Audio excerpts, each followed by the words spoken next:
The presentations and panel interventions will take about 30 minutes. Then we have 10 minutes for questions and answers. Please, could participants type in their questions using the chat feature online during the presentations? To sum up, we will use a couple of minutes to summarize the main points of the discussions. So again, thank you all for joining us and looking forward to a very interesting discussion. So Jessica, you have the floor.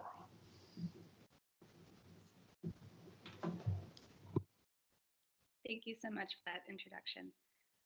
So this presentation looks at the question of what are the factors driving West African migration?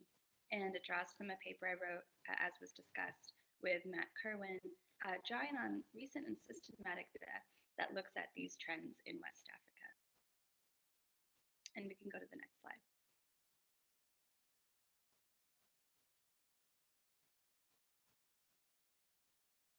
Now, I know that this topic might be, we're preaching to the choir here, but there's a couple of key reasons why I think this topic demands extra attention these days.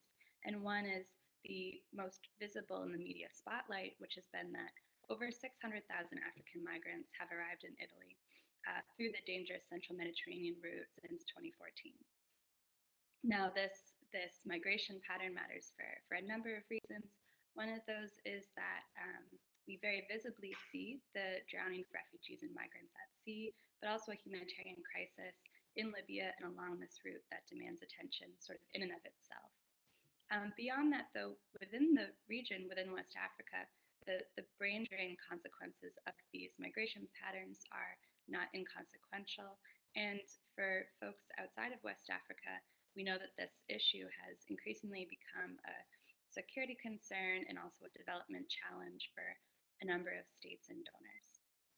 So for all of these reasons, we know that we should be paying attention to migration patterns in West Africa, and yet there's been a dearth of recent and systematic data that looks at how these flows are taking shape, and perhaps what we focus on most specifically, what are the motivations behind migrants to be traveling onward outside their country of origin?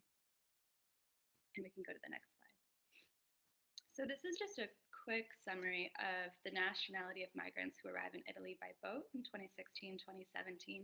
And I think that this paints a quick picture of the kinds of folks that are traveling to Italy by boat. We see that predominantly the nationality of migrants who are traveling to Italy by boat are from West Africa. We have the most migrants from Nigeria, Eritrea, Cote d'Ivoire, Gambia, Guinea, Senegal, and Mali, as well as some migrants from Sudan and Bangladesh. And when you look at this chart, it becomes very clear that Nigerians count for the vast majority of migrants who are arriving by boat. They're about twice as common as the next most common nationality. And we can go on to the next slide. Now, this slide starts to draw on the survey data, the opinion polling that Matthew Kerwin and I drew on in our study. And this slide is based on a survey question that asks people across West Africa if they would prefer to live and work in another country or stay in their country of origin. And you can see that across most of West Africa, typically less than 1 in 4 people are interested in living and working outside their country of origin. Aspiring migrants range from a low of 11% in Niger to a high of 50% in Nigeria. And then we see about 1 in 4 in Burkina Faso, Cote d'Ivoire, and Senegal. Now, Nigeria is the strong exception here. So we see that half of Nigerians are interested in living and working in another country. And it's important to note, because of the way I introduced this topic, these survey questions are not specific to the central Mediterranean route and travel to Europe. They're really asking folks generally in their country of origin if they would like to live and work in another country. And it's important to know that not all West Africans who want to migrate are aiming for Europe. So we know that most African migration is actually intercontinental. In Burkina Faso, for instance, many leave their homeland to find work in neighboring Cote d'Ivoire.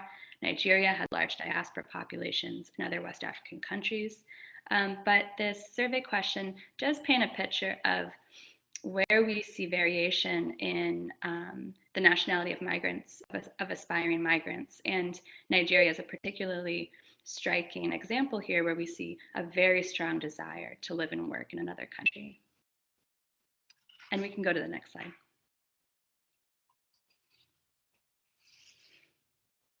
Now, the next couple of slides, I'll just go through fairly quickly. This is drawing from another survey question we looked at, which is, what is the main reason you would migrate to another country?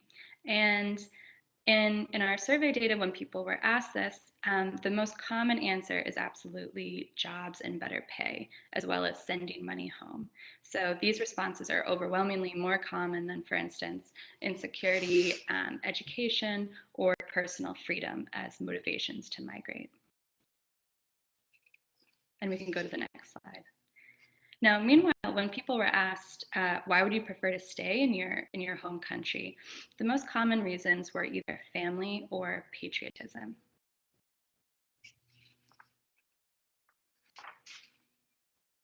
And we can go to the next slide now. Now, in addition to looking at opinion polling, the State Department, where this data is coming from, also conducted extensive focus group discussions. And these focus group discussions were carried out along the journey, in particular in transit locations in Niger for West Africans who are transiting on their way to Libya. And these focus group discussions tried to shed light on a different aspect of migration patterns, which is simply to understand the migration journey. What does the journey look like for migrants and aspiring migrants who are aiming to travel to Libya and then onward to Europe? And one key finding that I think is important to note is that, this is absolutely not a last minute decision. Migrants prepare for their journey very, very carefully. They can spend years planning and saving and finding all sorts of ways to leverage the resources around them, whether that's saving money, leveraging personal networks and relationships, using social networks through social media or in their personal lives, to find ways to build up the knowledge and the financial resources needed to make this journey. And social media in particular, through Facebook and WhatsApp, was extremely important, both for information on the front end before taking this journey and then throughout the journey as well. And another finding that came out was that a lot of people had tried to migrate through formal and legal pathways and had been unsuccessful in doing so. So this was sort of a final effort for many. Another finding that came out of the focus group discussions is that migrants are aware of the perils of their journey. Many have experienced traumatic events along this journey themselves, and they've remained undaunted in their desire to migrate, and all had heard many sort of tragic stories and how different aspiring migrants' journey had not gone well. So on the one hand, migrants are preparing very carefully for their journey, and on the other hand, they're typically very clear-eyed about the challenges they face, but remain undaunted in that. And we can go to the next slide. So now I'm going to pivot to a focus on Nigeria, and this is a case study that Matt Kerwin and I focused on in our paper. And I've already pointed to a couple of these issues, but Nigeria is a very interesting case study for looking at West African migration patterns for several reasons. One is that Nigerians are disproportionately likely to arrive in Italy through the central Mediterranean route, accounting for 1 in 4 migrants there. And also because, as we saw in a previous slide, half of Nigerians are interested in leaving their country, well above and beyond other neighboring countries. And so for these reasons, we wanted to look at the survey data that we had, this nationwide opinion polling, and focus on understanding motivations to migrate, specifically in the Nigeria case. And we developed a model to understand what factors were influencing the desire to migrate. And the findings were at times surprising.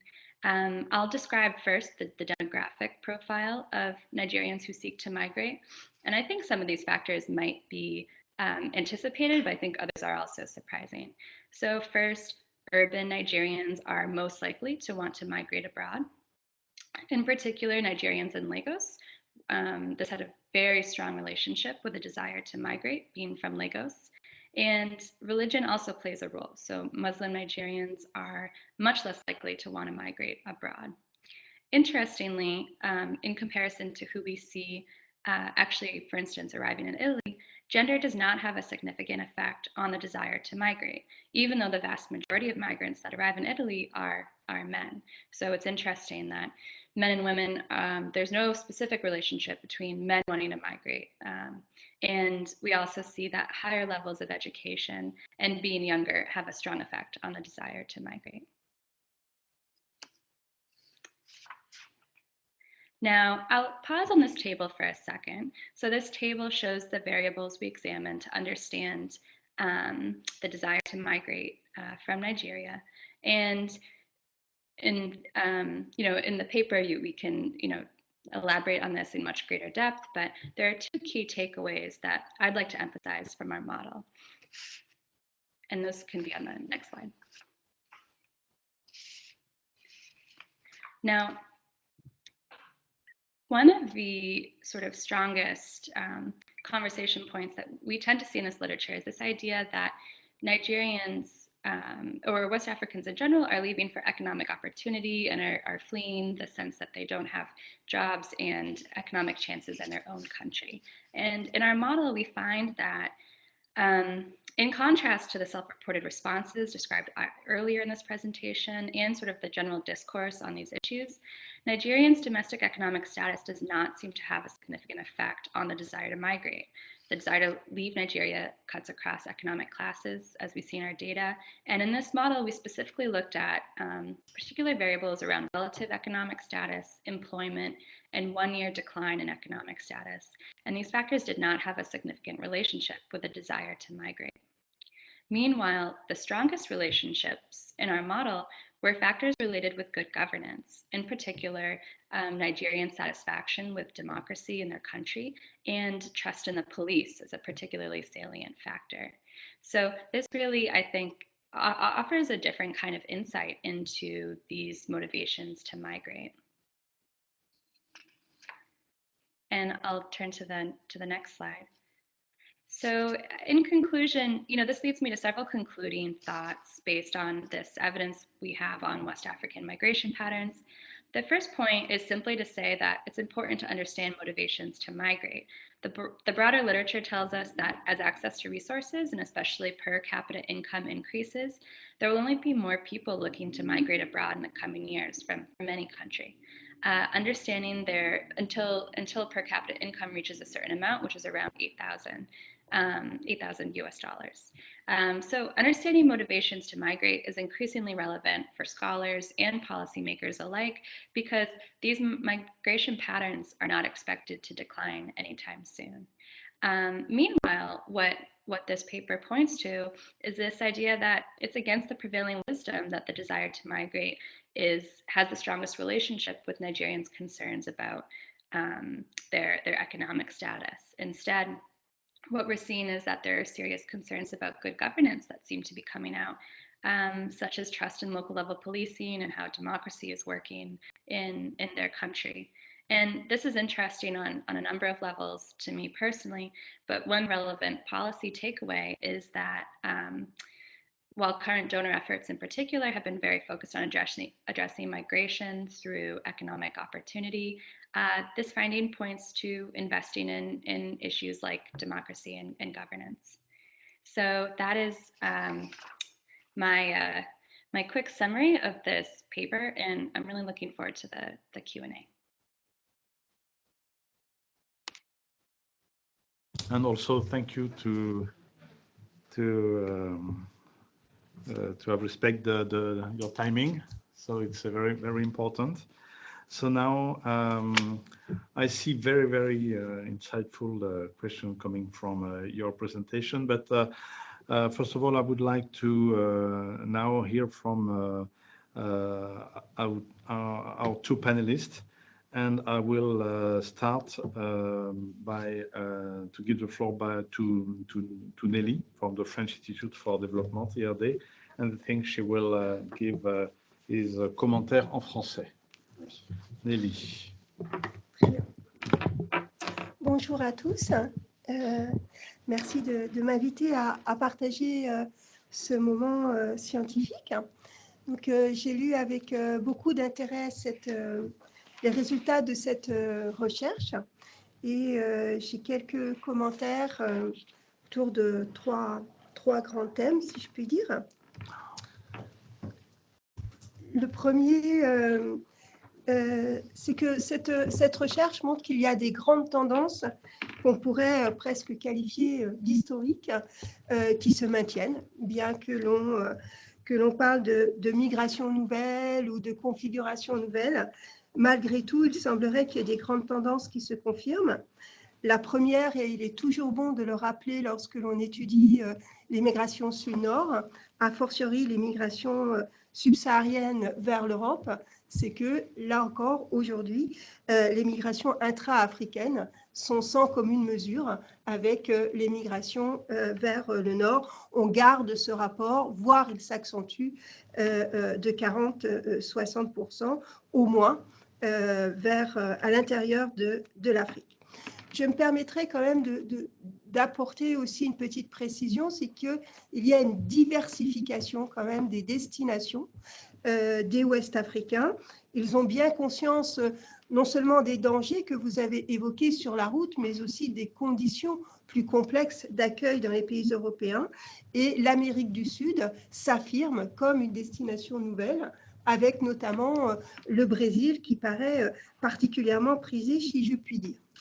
L'autre grande tendance qui perdure, c'est que, comme l'on dit communément depuis peut-être 30 ans, voire plus, pour reprendre une expression ancienne de Gildas Simon, l'un des pionniers, ce ne sont pas les plus pauvres qui migrent. Et là encore, cette étude le confirme. Mais avec une interrogation, malgré tout, qui est fort intéressante, c'est que l'étude précise que, en ce sens, c'est au Niger, au Burkina Faso et au Mali, me semble-t-il, que le taux de désir, d'aspiration à migrer est aujourd'hui le plus faible parmi les pays que vous avez étudiés. Or là, nous avons des pays qui ont une réalité migratoire extrêmement différente, notamment pour les migrations vers l'Europe. Le Niger et le Burkina Faso n'ont jamais été traditionnellement des pays qui s'orientaient vers l'Europe, même après la crise de Côte d'Ivoire. On n'a pas vu des flux significatifs de Burkinabés vers l'Europe. Par contre, le Mali, nous le savons tous ici, a toujours été un pays de très forte émigration vers l'Europe et qu'aujourd'hui, ça ne soit plus le cas. Ça pose des questions intéressantes sur ce que sont les réseaux actuels d'émigration et comment les réseaux anciens, traditionnels, ont pu s'adapter ou non aux nouvelles conditions d'émigration et aux nouvelles conditions d'accueil en Europe. Donc ça, c'est peut-être un point intéressant à explorer pour l'avenir. Autre grande tendance, et elle est à souligner, elle est renforcée dans votre étude sur le Nigeria, c'est qu'aujourd'hui, l'émigration internationale depuis les pays ouest-africains est une immigration essentiellement urbaine. La première étude qui l'a montré, c'est l'enquête d'EMIS, déterminant de l'immigration internationale, sur plusieurs pays de la sous-région, qui montrait que les premiers pôles d'émigration dans les pays ouest-africains, c'était les capitales nationales. Donc là, on a une confirmation de cela. Et la nuance que je me permettrai d'apporter, c'est que vous soulignez le lien important avec les zones rurales, ce qui est effectivement le cas, mais tout du moins pour l'agglomération dakaroise, le Sénégal est étudié dans cette recherche, ce sont les natifs de l'agglomération dakaroise qui ont le plus fort taux d'émigration. Donc, on a non seulement ceux qui ont déjà effectué une migration interne, mais aussi ceux qui sont nés dans l'agglomération dakaroise, ce qui pose des questions importantes lorsque on essaie de reconstruire les programmes éventuels de retour, qui sont souvent destinés au milieu rural.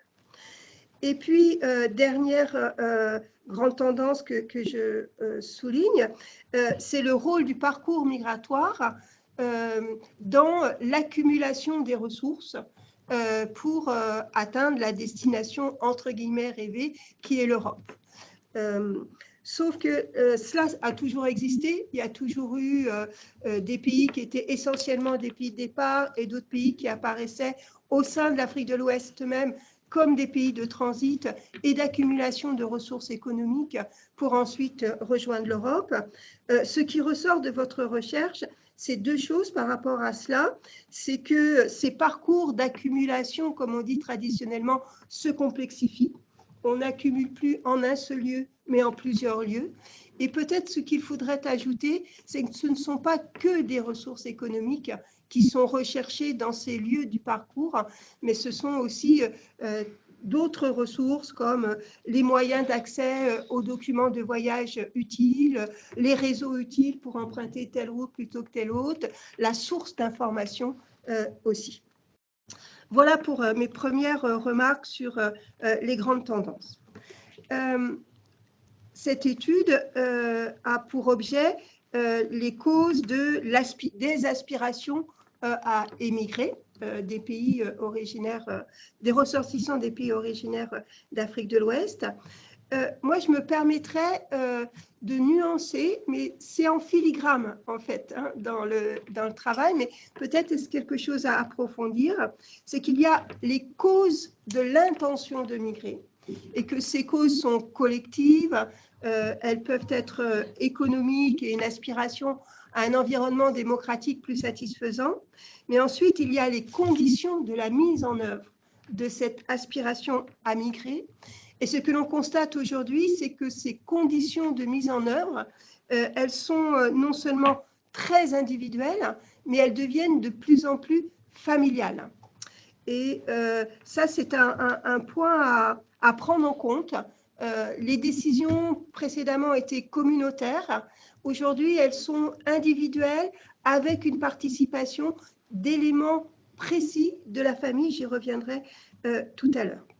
Et puis, je pense qu'il est difficile de hiérarchiser en fait les facteurs qui conduisent à cette aspiration à migrer, qu'il y a une imbrication de facteurs de différentes natures, de différentes importances, hein, du macro au plus micro, et que c'est peut-être cela qu'il faut essayer, cet écheveau-là qu'il faut essayer peut-être de déconstruire. Et dans ces facteurs imbriqués, il y a un rôle, me semble-t-il, de plus en plus important de la position, notamment pour les hommes et les jeunes hommes, de leur position dans la patrie. Ils peuvent constater, de par les relations étroites qu'ils entretiennent, vous le soulignez par les médias, avec ceux qui sont en migration et qui ont, entre guillemets, réussi, du moins partiellement, que le fait de migrer modifie l'organisation sociale familiale à l'intérieur de la patrie, que cette hiérarchie de l'aîné au cadet peut être complètement perturbée, si je puis dire, par le processus migratoire. Et ça, c'est une incitation extrêmement forte à émigrer, même pour ceux qui initialement n'en avaient pas l'intention. Et je rejoins par là même votre deuxième point sur lequel vous insistez de manière tout à fait pertinente dans la recherche, c'est sur le lien avec le niveau d'études et je dirais même, moi, le cursus universitaire. On voit que dans les familles où l'aîné avait fait le choix des études, voire du cursus universitaire, dans un positionnement que vous soulignez, qui est un positionnement politique, d'ancrage et dans son pays d'origine, peut être incité lui-même à migrer, non seulement parce qu'il ne retrouve pas l'emploi correspondant à ses études, mais aussi parce que sa position, son statut dans la famille et plus largement dans la société a été modifié par la migration d'un cadet qui, lui, n'avait pas forcément fait des études comparables. Je ne sais pas, il me reste 30 secondes. 30 secondes, mais pas plus. Donc, je conclurai sur deux idées. L'une, c'est d'une manière générale, Je pense qu'il est difficile peut-être de dire peut-être faut-il plus promouvoir la bonne gouvernance que le développement économique pour favoriser le maintien des populations dans leur pays d'origine. Je pense que c'est extrêmement imbriqué, que l'un et l'autre se nourrissent et sont indissociables. Dernier petit point concernant le Nigeria, vous évoquez qu'il y a 30% de la population qui a déclaré l'intention d'émigrer. Peut-être cela est-il à nuancer au regard de la structure d'âge de la population et d'autre part de la migration féminine nigériane particulièrement spécifique, notamment en concernant les migrations vers l'Italie qui inévitablement majorent leur nombre et concernent des femmes relativement jeunes. Pour conclure, toutes ces observations sont extrêmement intéressantes et pertinentes et je crois qu'elles pourraient être partagées sur une autre voie qui est la voie des routes subsahariennes ou la voie par le Maroc. Ce sont les mêmes problématiques qui sont posées que celles que vous avez évoquées pour la voie de la Méditerranée centrale. Je vous remercie. Merci beaucoup, Nelly.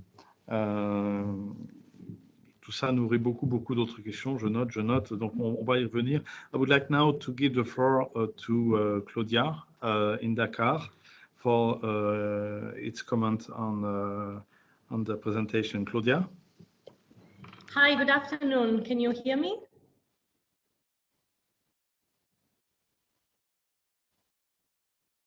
Hello, everybody. Can you hear me? Yes, we hear you. Oh, okay, good. So thank you so much for, I don't know if you can see me. I also put on the camera, but I don't know if you can see that. First of all, thank you so much for inviting IOM. My regional director, Richard Danziger, would love to be here. Unfortunately, he's on a plane, so he's not here. I'm Claudia Natali. As was said, I work on labor mobility and migration and development here in the regional office in Dakar.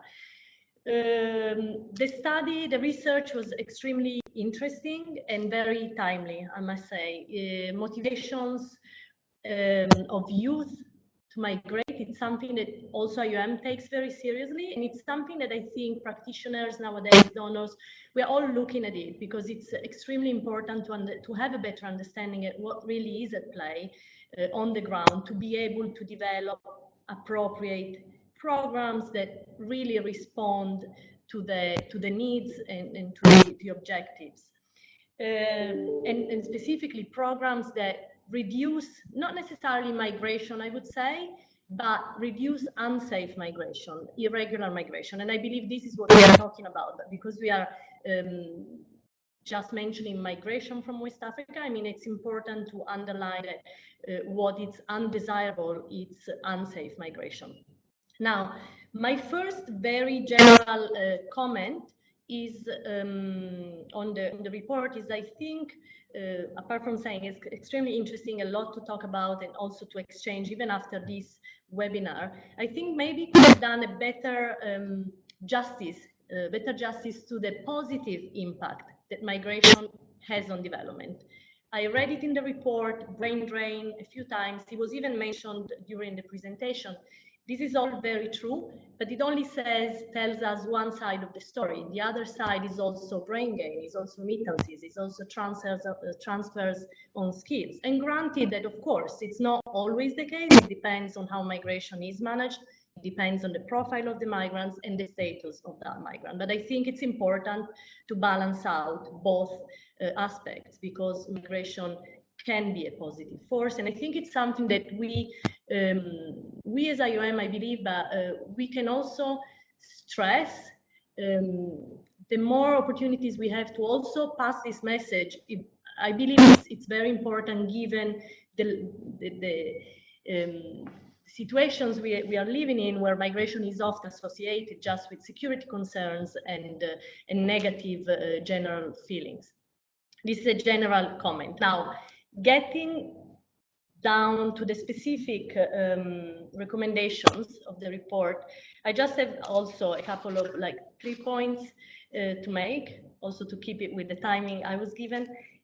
First of all, first recommendations yes, I mean, studies have been showing for a while that there is this what's called migration hump, whereby migrants, when they are too poor or not economically, when they don't have enough economic possibility, they don't migrate, then the curve raises as economic opportunity increases, so does migration, up to a point where migration becomes less desirable. So clearly it's important to understand the motivations, but maybe one can go a step further in this recommendation, also checking, I mean, differentiating between regular and irregular migration. So the question is, what really makes a youth wanting to migrate irregularly? And where is that point that can be, whereby that migrant or that youth doesn't have that desire anymore? I think it's an important differentiation that needs to be made, because, and again, I'm also talking from a perspective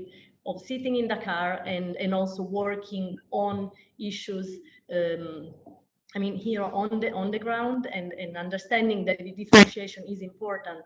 And also destination. I think my previous, the panelists before me mentioned also the importance of different destinations now, but also my point, it's about accounting for destinations, because that can have a strong also impact on the motivations. I mean, the two things are linked.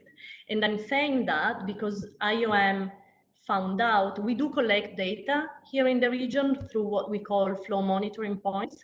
I don't have the possibility of getting into too many details, but what we found out is a strong correlation between high education and lack of employment and the desire to migrate, for example, to Europe, while lower level of education and lack of employment or self-employment are much more associated with mobility within the region or to North Africa.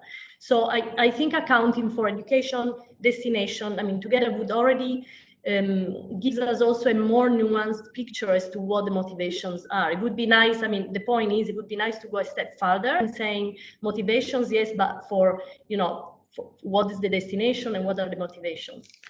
Now, the second recommendation, I mean, totally agree, need for more research. We also are much lobbying for that, and for information, we are starting similar research, I mean, under a DFID-funded project on the central Mediterranean route, which is primarily on the ground, is primarily non-research. We do have a research outcome, and we want to explore the evidence base on migration decision-making, irregular and regular, and the influence that interventions can have in decreasing irregular migration. So we are just very in the beginning of this study, but I believe that what you've done, it's going to inform also the work that we are going to be doing. So happy to continuing the relationship and discussion also after this, and also for connecting you with my colleagues who are going to be more closely working on that. Finally, on Nigeria, interesting finding. I mean, I was recently reading another report, I believe it was by Altai. They analyzed Afghanistan and Somalia and found out the same thing, that like economic motivations are not the base of pushing youth to migrate, but it's more fragile state, unsatisfaction with democracy, governance issues. So certainly there's something there. Interestingly enough, through our flow monitoring points, again, our data, they are not necessarily statistically representative, but they give us a fairly good idea of what happens on the ground. What we found out for Nigeria is that economic opportunities are is still the biggest driver for migration. But again, it would be interesting to see, I mean, we didn't run a logic regression model as you did, so clearly, I mean, we have to take things, we have to account for that, but it would be interesting to keep on discussing that and to check what was, what really is happening. And I also have a comment on the gender and Nigeria. I believe in the report, it was mentioned that social taboos do not prevent women from migrating from in Nigeria. Now, while it's true that a lot of women from Nigeria arrived in Italy, it's also true that a lot of them were associated to prostitution networks, exploitation, and we don't have to forget that in Nigeria, it's very present, the system that they call juju, which is traditional beliefs, witchcraft, basically, which really pushes women and puts them in a position of having to leave. So I think I would be a little bit more careful or nuanced when saying that social taboos don't prevent women as if they are free to decide what to do, because I think that the discussion, I mean, the issue is a little bit more complex than that. I believe I also went beyond my 5 minutes, but I thank you so much, and I look forward for any questions.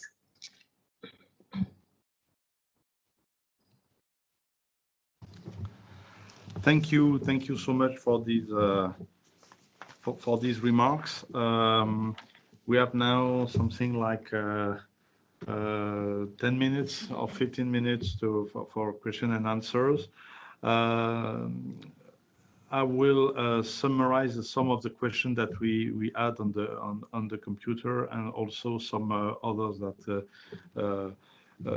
comes from, in my view, comes from the presentation and the comments on this report. That was, by the way, and I have to say that this report is also the fruit of a fruitful cooperation between the Salem West Africa Club and the University of Florida. The Centre Sahel of the University of Florida. We have questions on the climate change and environment as a trigger of migration. Okay, so I'll let you consider if you want to respond on this question, because what I heard was more really interesting, because to me the main question is does the policy or the strategies on migration miss their objective and their goals? If the majority of migration is coming from urban areas, and I see that most of the strategy are focusing on rural areas in order to mitigate the migration. To me, it's a very, very important question. So I asked this question to the author and the commentators. Other point about investing in democracy and governance. So we heard, even if Nelly said that we cannot make a clear difference between democracy, governance, and economic development, but I think probably much more investment on economic development in these strategies than investment on democracy and governance. So to me, the main question is about the relevance at the end of the day of the migratory policies and strategies vis-à-vis these two very important topics, cities and democracy and governance. So I give the floor to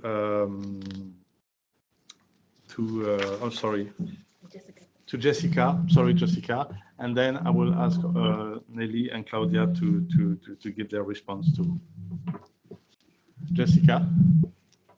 Thank you so much. Those are really great questions, and I also wanted to just briefly comment on some great points that Claudia made first.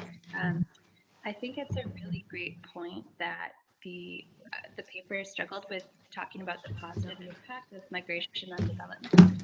And I think that was a product of, because I'll talk about the data a little bit here to run to some of these other questions too. I think it was a product of the data we had, which was that on the one hand, we have the central Mediterranean route as this high profile, something in our news cycle. And then we had our focus group discussion data on transiting migrants, during their journey. And then we had nationwide polling that looks at all Nigerians, or all, folks across West Africa. And so we tried to stitch together a story that tied those different kinds of data together, because they were all really interesting and felt important.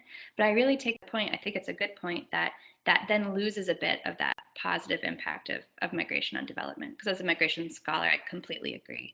And then the other point about, we're really talking about safe versus unsafe migration. The problem with the Central Mediterranean route is the concerns with unsafe migration and what that means for people's lives and what they're willing to risk.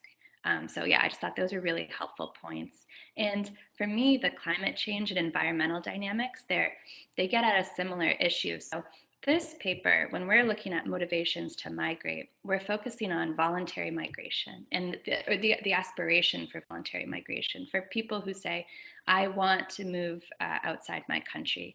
And with a lot of the environmental effects that I saw in several of the questions, we're talking about forced displacement. Now, there's also a whole conversation to have about what is voluntary versus forced displacement or migration, and how do we make sense of these things. But there's two parts to it. One is that a lot of folks who are forced to leave their land because of environmental degradation, they're forced to do so. It's less about this motivation to migrate for various reasons. But then also, unfortunately, our survey data was very, it had a lot of questions, which were really exciting for us to be able to comb through about various social, economic, and political factors. But we really didn't have questions about people's experience with the environment and how that environment is impacting their lives. So unfortunately, within our particular survey data and the findings in our report, we don't get to dig into that issue. Anecdotally, as a scholar of these issues, we know that it matters. How much it matters, in terms of the sheer proportion of folks that are then seeking to migrate, and in particular unsafely migrate, that's an open question, and I think it's a really important question to look at. Thank you very much, Jessica. Maybe Nelly, quelques mots de recommentaires ou de réponse. Est-ce qu'on se trompe de politique? Ça, je vais pas, je n'oserais pas me positionner aussi fermement, mais je pense que peut-être l'une des questions est que on a tendance tous à considérer les éléments comme uniformes. Si on prend l'espace urbain, que l'on a évoqué à plusieurs reprises, en fait, il est multiple. Il est multiple à l'échelle d'un territoire national. Peut-on considérer que les aspirations des personnes qui sont dans les villes moyennes sont les mêmes que celles qui sont dans les grandes agglomérations? Ce sont des réalités sociales et économiques différentes. C'est un accès au réseau de la connaissance dont vous soulignez l'importance dans la recherche qui est différent. C'est un niveau scolaire et de formation différente. Je pense que cela est à nuancer entre villes moyennes et grandes agglomérations à l'intérieur de l'espace urbain.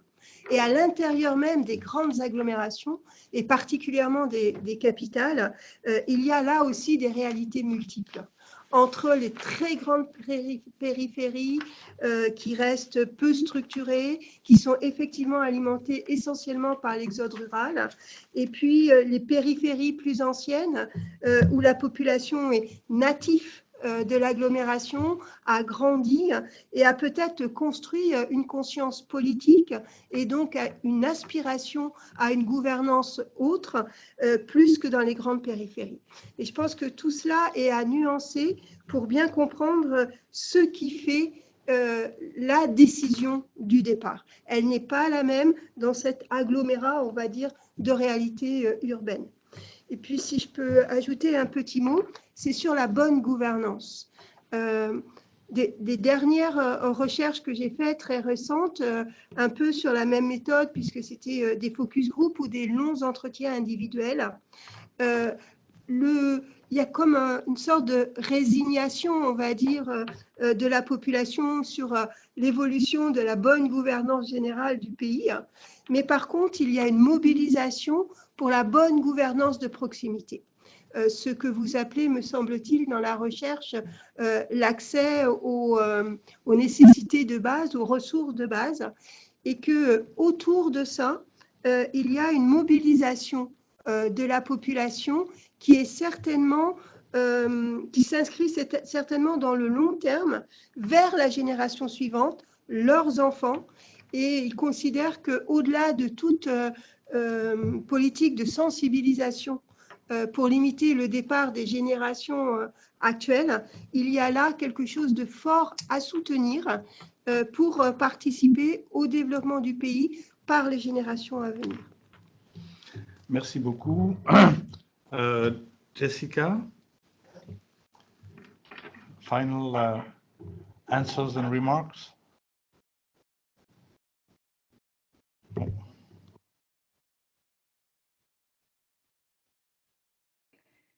Quite sure what it was.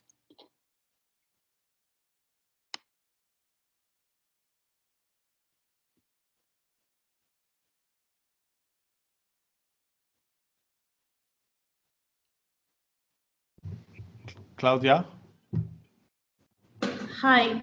Oui, juste brièvement sur les 2 points. En fait, ce que je peux dire, c'est le changement climatique à la migration. Tout à fait, c'est une question de plus en plus qui attire l'attention des politiciens, praticiens et aussi à l'OIM, on est en train de travailler. Comme Jessica le dit, peut-être il n'y a pas trop de données pour arriver à ces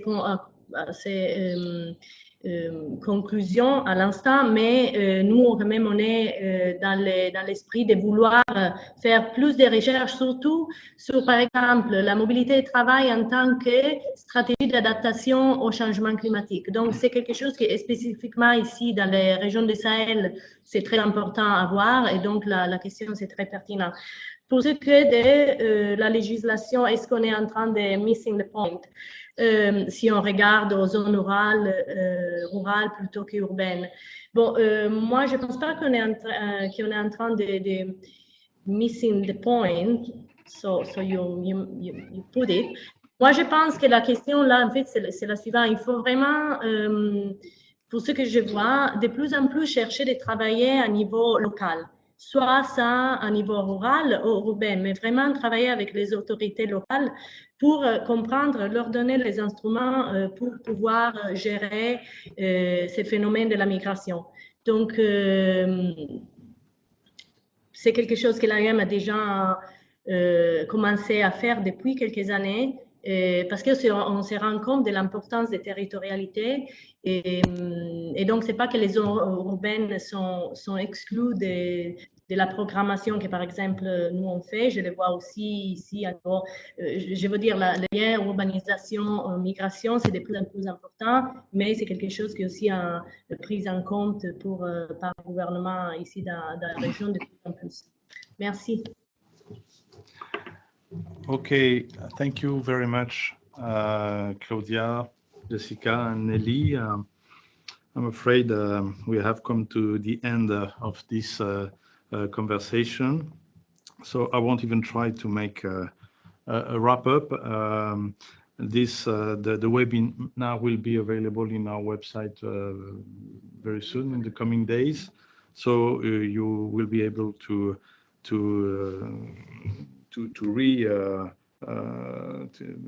re-listen it and find out all this very interesting and insightful information and comments that we have. So thank you to all participants who took the time to join us online today. We will keep you updated on our next webinar session, which we'll plan to hold before the end of this year. And thank you again, and have a very good day, everybody. Bye-bye.